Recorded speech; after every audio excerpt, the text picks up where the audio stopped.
Dozens of Russian diplomats have been expelled from consulates and embassies around the world following the poisoning of the former Russian double agent Sergei Skripal and his daughter Yulia in Salisbury. Donald Trump has ordered the expulsion of 60 Russians from the United States and the closure of the Russian consulate in Seattle.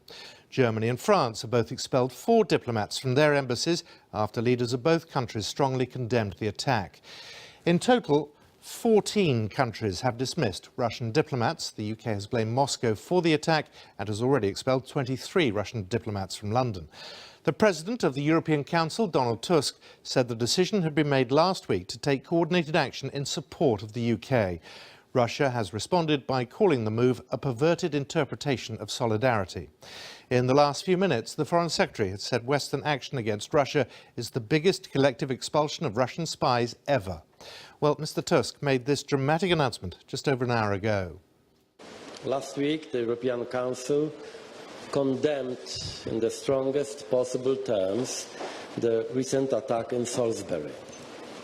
The European Council agreed with the United Kingdom government's assessment that it is highly likely that the Russian Federation is responsible and that there is no plausible alternative explanation.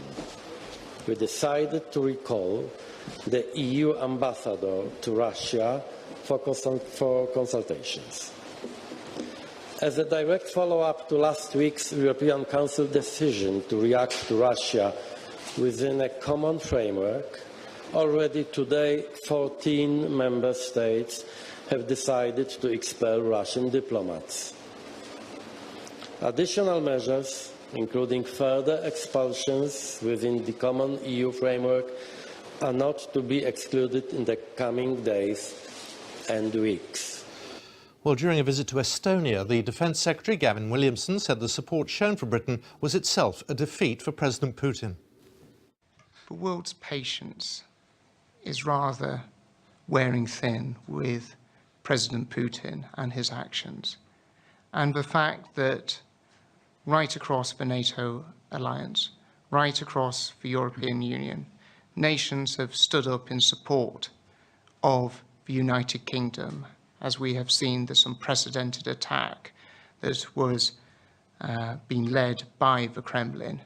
I actually think that is the very best response that we can have, because their intention, their aim is to divide, and what we are seeing is the world uniting behind the British stance, and that in itself is a great victory, and that sends an exceptionally powerful message to the Kremlin and President